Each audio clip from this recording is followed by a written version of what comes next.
वाढवण्यासाठी जीवाचं काम करत असतो, त्या कार्यकर्त्याला एखादं सभागृह मिळावं, जे काम लोकांसाठी ग्राउंड पातळीवर करत असतो त्याला लोकांच्या समस्या मांडता याव्यात म्हणून आपल्या राज्यघटना लिहिणाऱ्या लोकांनी पंचायत समिती आणि जिल्हा परिषदेची स्थापना या ठिकाणी केली।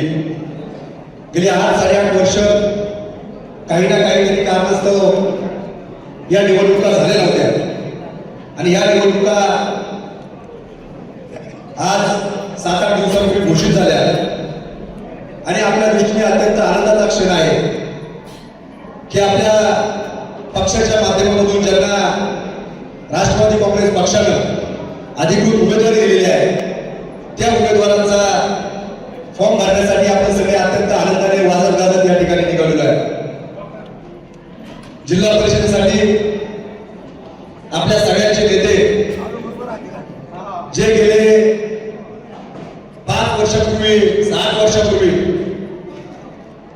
जिल्हा परिषदेला निवडून आले आणि जिल्हा परिषद उपाध्यक्ष म्हणून अत्यंत प्रभावीपणे त्यांनी या मतदारसंघामध्ये तालुक्यामध्ये काम केलं, त्या नेत्याला नामदार वळसे पाटील साहेब आणि खासदार शिवाजीराव आढळराव पाटील यांनी राष्ट्रवादी काँग्रेस पक्षाची उमेदवारी दिली। टाळ्यांच्या गजरामध्ये त्यांचं या ठिकाणी स्वागत करा।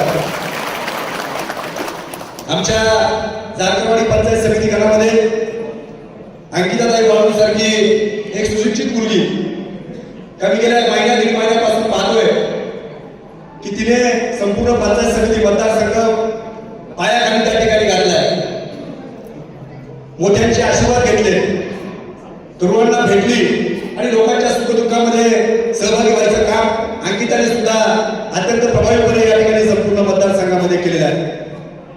त्याचप्रमाणे आमच्या ढोबळेताई पारगावचे सरपंच म्हणून प्रभावीपणे त्यांनी काम केले। निवृत्ती शेठ असेल किंवा सगळीच मंडळी पारगाव आणि परिसरामध्ये अत्यंत प्रभावीपणे काम समाजकारणामध्ये करत आहेत। अशा ढोबळेताईंना सुद्धा राष्ट्रवादी काँग्रेस पक्षाने या ठिकाणी उमेदवारी दिली आहे। मी उपस्थित आपल्या सर्वांच्या वतीने या तीनही उमेदवारांचं मनापासून स्वागत करतो आणि खऱ्या अर्थानं अजून बोलणारे अनेक वक्ते आहेत आणि म्हणून अनेक सभा या ठिकाणी होतील। या सभेमध्ये आपण निश्चित प्रकारे जे बोलायचे ते बोलू।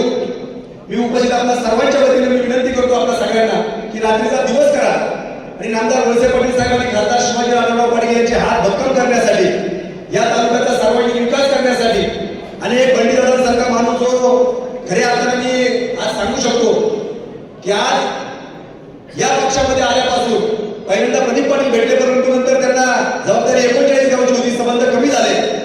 पहिल्या 2-3 महिने माझं त्यांचं मला कोणी जमाना असं वाटायला लागलं, वेगळ्याच विचारधारेचा वेगळ्याच स्वभावाचा माणूस आहे, परंतु ज्यावेळेस जवळ आला त्यावेळेस आज जो रवींद्र गणसगळे पाटील उभा आहे फक्त वळसे पाटील या ठिकाणी फॉर्म भरणारे म्हणून या ठिकाणी उभा आहे। कारण काय कसं तुम्हाला सगळ्यांना माहिती आहे, मला पण माहिती आहे, पण मित्र कसा असावा याचं मूर्तिमंत उदाहरण वळसे पाटील आहे। काम कसं करावं, कार्यकर्त्यांना सांभाळावं कसं याचं मूर्तिमंत उदाहरण वळसे पाटील आहे आणि त्यांच्यासाठी मी या ठिकाणी उभा आहे की तुम्हाला तिघांनाही